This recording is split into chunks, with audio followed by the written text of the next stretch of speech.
Well, hello and welcome to Mr. Paul's Pantry. Nice to see you all here, and I'm glad to be back again with my meals of the week.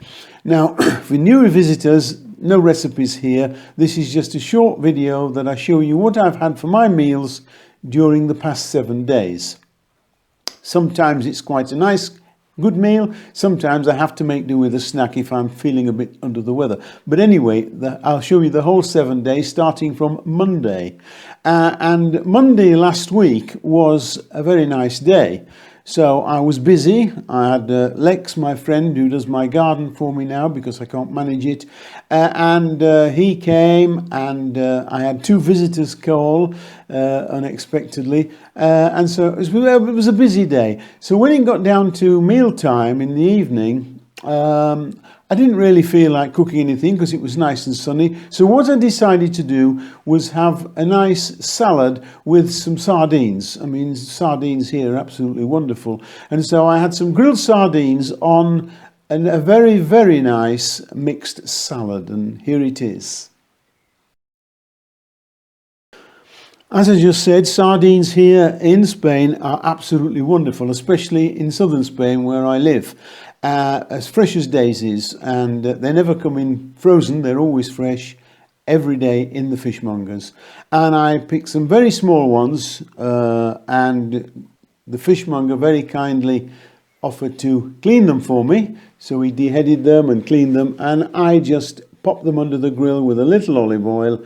No salt because I'm on a low salt diet, and that was it. And I put a mixed salad together, and it was a really delightful meal. I sat on the terrace. It was a nice day, as I just mentioned to you. It was a nice day on the Monday, and I thoroughly enjoyed it.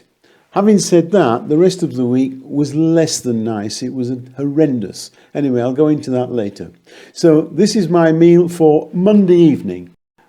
Well, now Tuesday, I decided to have fish again because I'd already been to the fishmongers to buy the sardines, and I couldn't resist some beautiful pieces of hake. We call it here malutha, but it's really the next best thing to a bit of haddock or cod, and it really is a nice white firm fish, excellent for deep fat frying and for making traditional English fish and chips. So this is my meal for Tuesday. So I made some batter and I battered the cod. It was nice and crispy. Unfortunately, when I was putting it in the pan, it broke into 2 pieces, but never mind. It was just beautiful. And as I said earlier, this is malutha, which you will know elsewhere as hake. And it really is a nice white firm fish. Excellent for doing this British fish and chips. People often asking me what variety of potatoes I use for making the chips. Well, unfortunately, I buy them in Spain, so you won't be able to buy the same varieties, I shouldn't think. The variety I'm using here is called Mona Lisa.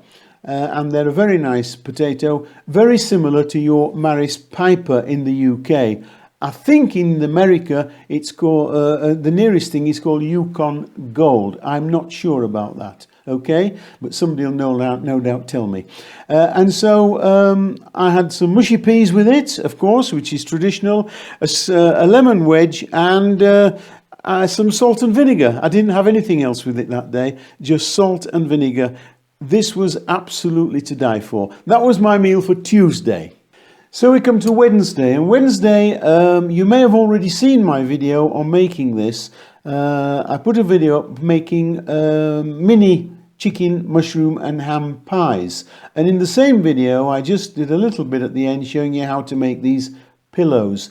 And they're puff pastry made with the same filling. So if you're looking for the link to that video, it will be underneath here in the description box. Where it says description box, just click on that, and it will open up and give you any information that I've put in there, like the recipe or links or things like that. Okay, so Wednesday I had these beautiful chicken, mushroom and ham pillows, and I served them with some creamed swede. I think in America they're called rutabaga, but I'm not sure about that. Swede, it's a turnip type product.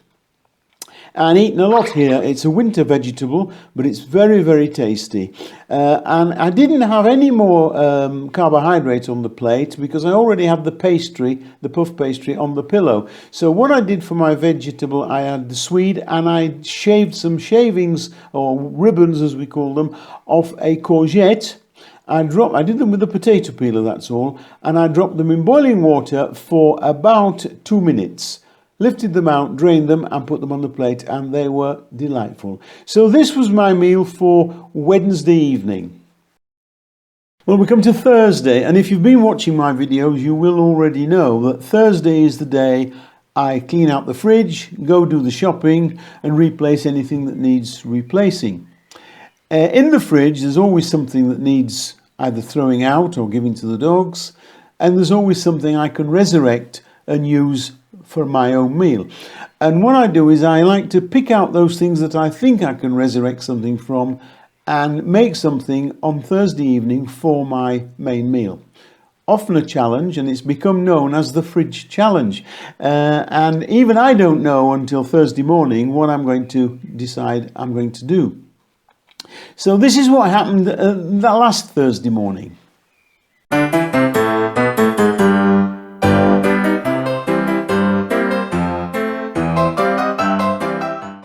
Hello, welcome to Mr. Paul's Pantry, and it's Thursday morning, the day I do my shopping. If you've been watching my videos, you'll know that I go out and do my shopping, but before I go, I clean out the fridge and I resurrect 1 or 2 items that normally would get wasted, and I try to use them for my meal this evening.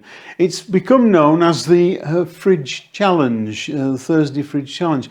Anyway, I've only got 4 ingredients here today, and I'll show you. I've got 2 very wizened looking tomatoes. I don't know how come they've got that wizened, I don't know. I've got a bit of fish here that's left from I had some fish earlier in the week, and this is the bit that's left, came in 2 pieces in the packet. I've got some cream cheese, which I don't use very often. That needs using up because I've looked at the sell-by date and I should have used it last week, so I must have had it a long time. And I've got a small amount of, there we are, spinach. So that's some fish. It's actually Malutha. If you're going to do this afterwards, you can use any white fish, haddock or cod or anything like that. I've got 2 wizened tomatoes, some cream cheese and my spinach. I'm going off now to do my shopping. I'll sit and have a coffee, but it'll be indoors today because it's absolutely bucketing down. It's been raining for several days here, which we're very grateful for because we're in dire straits as far as water's concerned here in Spain. But anyway, I'm going off to my shopping. I'll sit and have a coffee and peruse these 4 items. I might have to use something from the store cupboard, but we'll see about that. I might not. And I'll see you shortly. Bye. So when I got back from shopping, I decided what I was going to do. I took the spinach, I wilted it in some water, a very small amount of water, drained it well, make sure there was not a lot of water in it left, and then I mixed with it 2 or 2.5 tablespoons of the cream cheese. Mixed it well. Then I put it into my baking dish. I laid the Malutha fillet on top. I seasoned the whole thing with salt and pepper. And then I sliced the tomato and put some on top of the fish and seasoned that as well. And then I sprinkled some, grated some Parmesan cheese on top. I usually have Parmesan in the fridge, even if I run out of other cheeses. Parmesan is usually something that lasts a long time. And I grated some Parmesan over the whole thing, popped it in the hot oven, and I baked it for just 14 minutes. Now, it depends how thick your fish is. Sometimes it might take a bit longer. Mine was exactly 14 minutes. I took it out and here it is, straight from the oven. Looks beautiful. And I served it with some rough crushed potatoes. Now, instead of mash, I used rough crush because it gives them a little bit more texture, and I just sprinkled a few chives from the garden on top of that. And this is my finished meal on the dish. And that's what I had for Thursday evening. It was delicious. So we come to Friday, and Friday, believe it or not, I had fish again. That will be 3 times this week, but it was tuna this time, and it was tin tuna, I'm afraid. I didn't have any fresh. Tin tuna I quite like. And I made a pizza. Not my favourite thing, but I do like one occasionally, and very occasionally. I think the last time I had one was about Christmas time, so you can tell how occasionally that is. But the beauty of this meal was I made a gorgeous salad to go with it, which made it all the better. Here it is. It's an apple, walnut and apricot salad. I had a few lamb's lettuce leaves with it. I didn't have any other greens with it, just a few halves of cherry tomatoes. And there it is. That was my meal, very tasty, for Friday evening. So we come to Saturday, and Saturday I decided to have a change from fish. I thought I'd had enough, so I had some chicken. And here I started off on the plate with some tender stem broccoli. That's steamed, of course, and I also steamed some very thinly sliced French green beans. They were beautiful, really, really nice. And in a small pan, I sautéed some onion. It's a white onion, and some halves of cherry tomatoes. That's all that was in the pan, and a little olive oil, and they were beautiful and sweet, nice and tasty. And of course that was followed by the chicken. Here it is. That was a pan-fried chicken thigh, and it was to die for. And that was my meal for Saturday evening.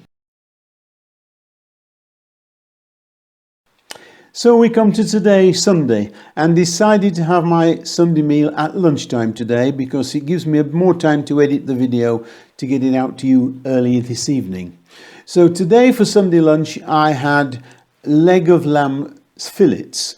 I used them up because I had them in the freezer and I needed to sort of make some room.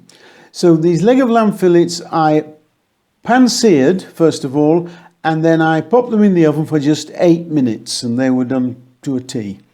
Here they are on the plate. And I served them with some spring green vegetables, which consisted of some spring cabbage, some asparagus and some garden peas. And it was a lovely medley of veg there, all mixed together, very, very nice. And then I had some new potatoes, just 3, and I served it with the usual with lamb mint sauce. Plenty of mint growing in the garden, so I made mint sauce. Now I'm not a gravy person, so you'll notice there's no gravy on this particular meal. I was quite happy as it was, but if you want to make gravy, that's up to you. Remember, these videos I'm showing you, my meals of the week, are just giving you some ideas of what you can do and so you can put together, how you can prepare things differently or serve things differently. So I hope I've given you some ideas. And that's all I have time for today. So what I'm going to do now is say bye for now, and I'll see you all next time. Bye.